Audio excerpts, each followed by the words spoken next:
బుచ్చిబాబు సానా దర్శకత్వంలో రామ్ చరణ్ హీరోగా నటిస్తున్న చిత్రం RC16. ఈ సినిమాలో హీరోయిన్గా జాహ్నవి కపూర్ నటించినట్లు వార్తలు వస్తున్నాయి.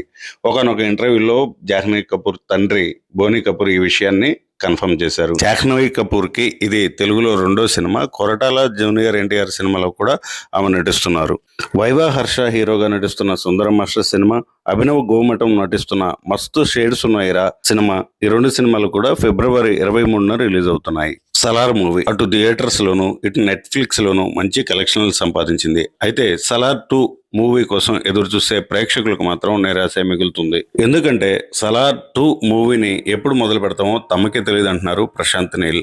ఇప్పుడు ప్రభాస్ చేస్తున్న సినిమా పూర్తయినాక, ఆ తర్వాత ప్రశాంత్ నీల్ జూనియర్ ఎన్టీఆర్ తో చేసే సినిమా కూడా పూర్తయినాక అప్పుడు ప్రశాంతంగా సలార్ 2 మూవీ పనులు మొదలు పెడతామని ప్రశాంత్ నీల్ గారు అంటున్నారు. అంటే ఈ రెండు సినిమాలు పూర్తవటానికి, కొత్త సినిమా సలార్ 2 మొదలు పెట్టడానికి కనీసం 2 సంవత్సరాల గ్యాప్ పట్టవచ్చు. రెగ్యులర్ మూవీ అప్డేట్స్ కోసం మా వీడియోని లైక్ చేసి మా ఛానల్ని సబ్స్క్రైబ్ చేసుకోవడం మర్చిపోకండి.